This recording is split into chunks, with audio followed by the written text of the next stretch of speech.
Kasi baka i-remote control ito at maiwan dito yung asawa o kaya yung anak nila.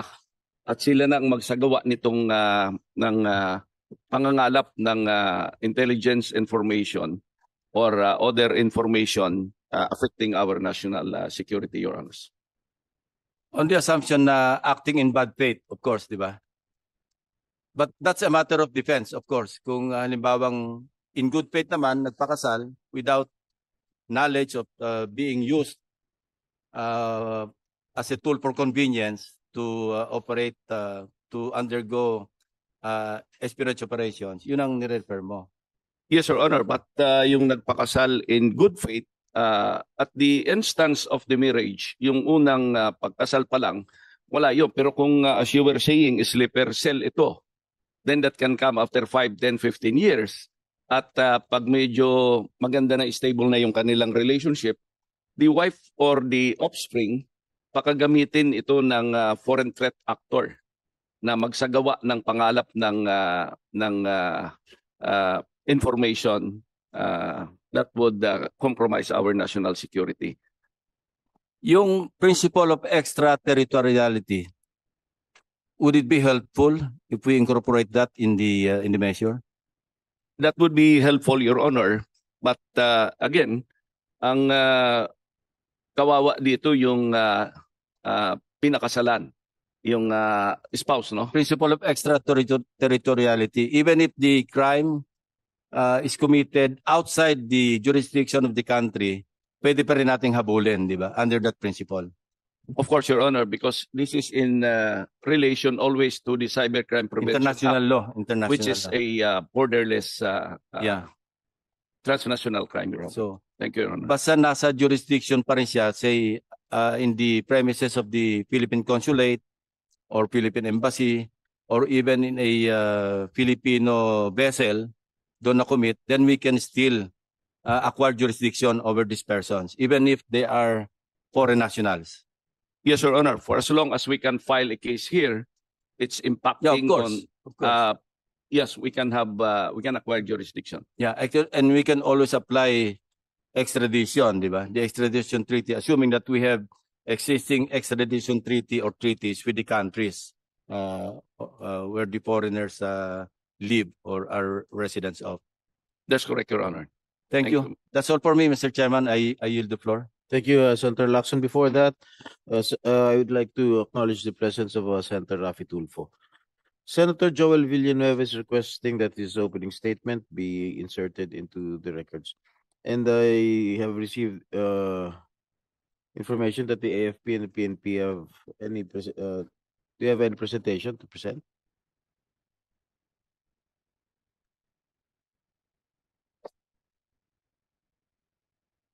Good morning, Your Honor. May request that the presentation be presented on executive session, sir. All right. Okay.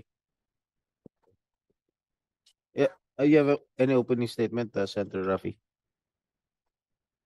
Question sana, Your Honor. Mr. Chair, mamaya nung siguro. I will reserve my question later. Thank you. Senator Risa? Salamat, Mr. Chair. Guided pa yung paalala ni Senator Ping na wrapping up hearing ito, ilang tanong na lang muna na follow-up dun sa nasimulan na rin ni Senator Ping. Una po tungkol dun sa signals intelligence related activities. Nasimulan na nilang itanong yung legal status ng mga suspected spies.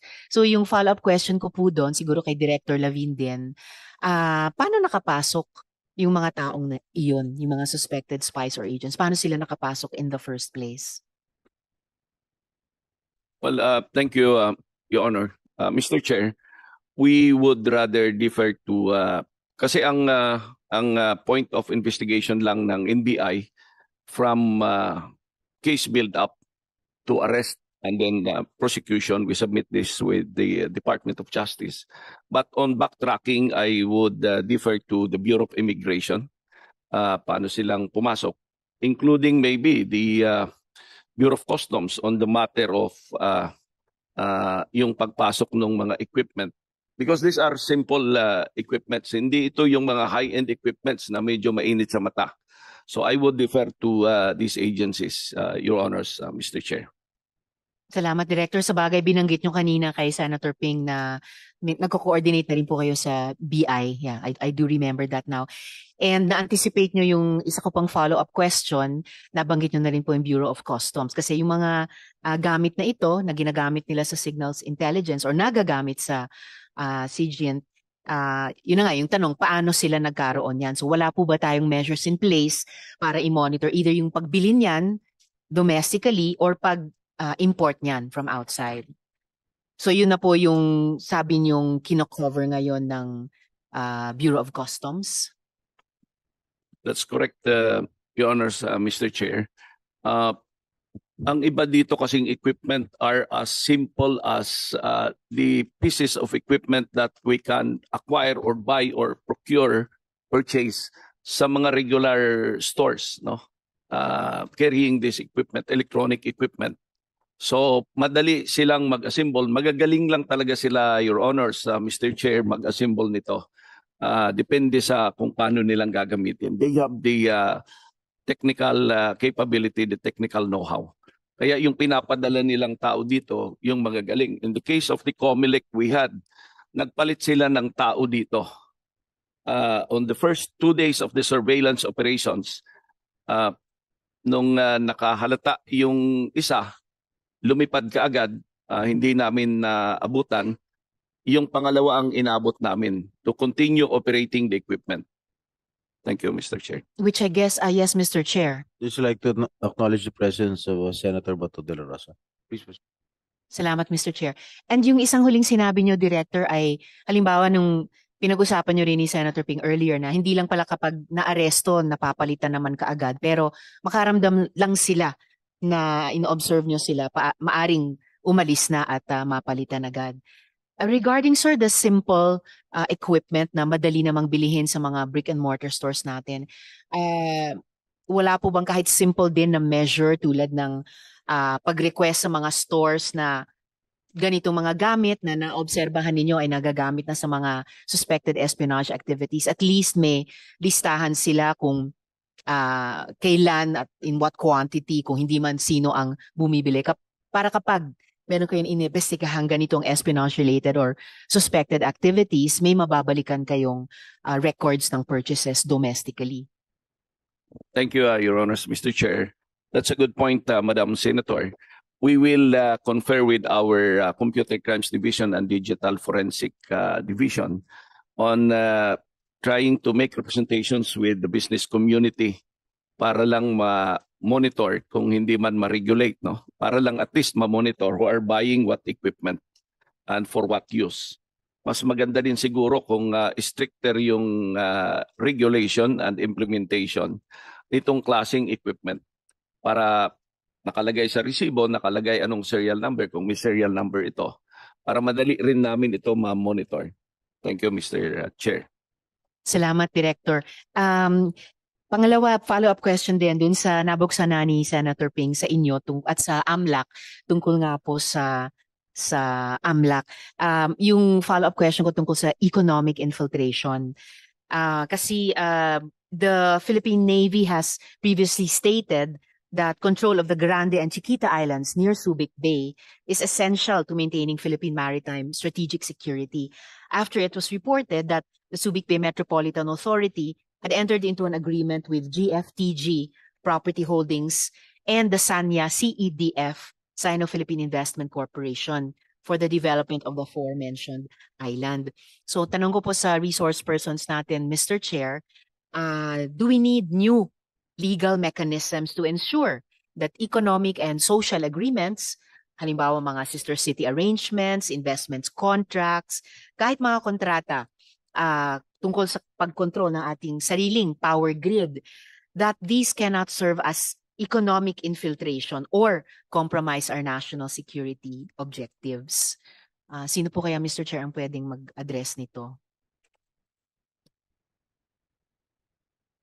Any of our resource persons who wishes to answer the question of Senator Risa?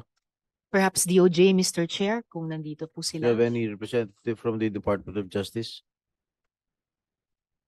Yes, Thank ma'am. you, Mr. Chair, and good morning to you and to the honorable members of the committee.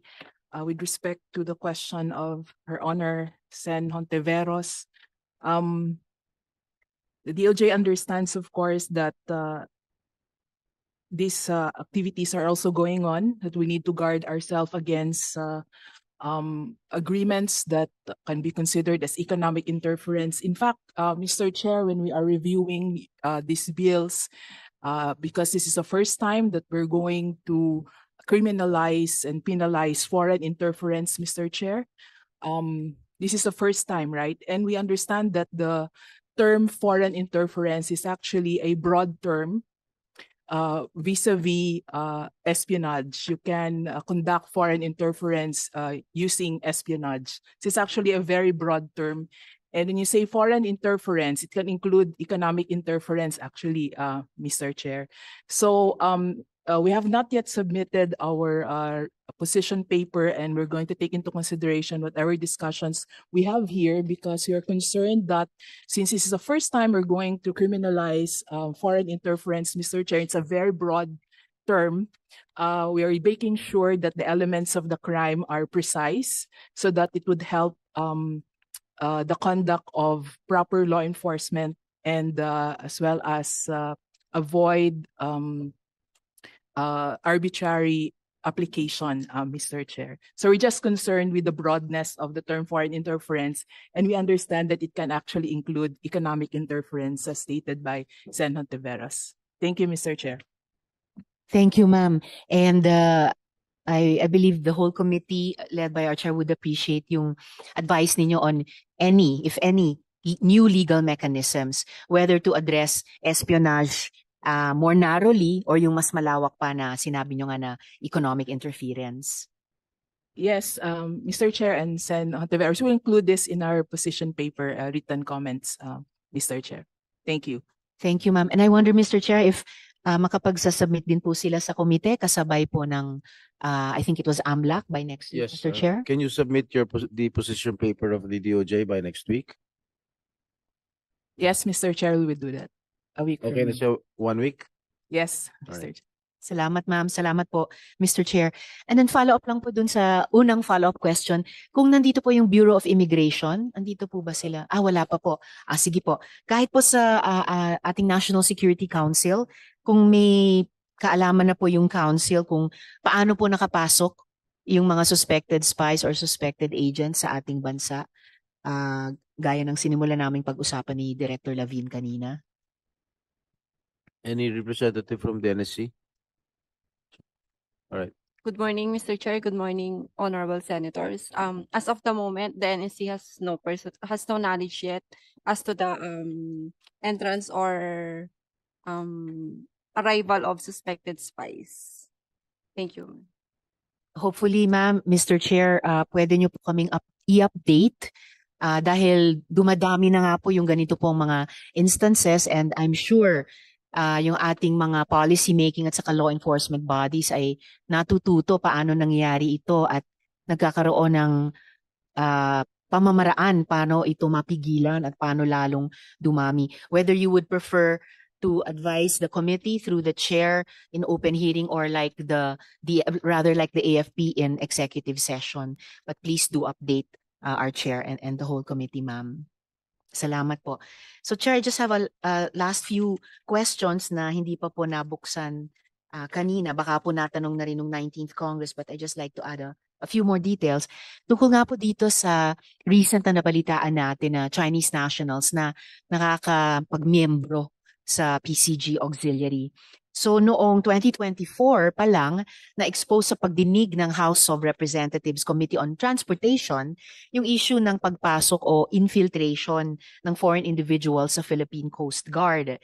Mismong si PCG Commandant Admiral Ronnie Hilgavan ay nagsiwalat na may dinelist sila na 36 na Chinese nationals na nakasali sa PCGA, so PCG Auxiliary pala, noong nakaraang administrasyon.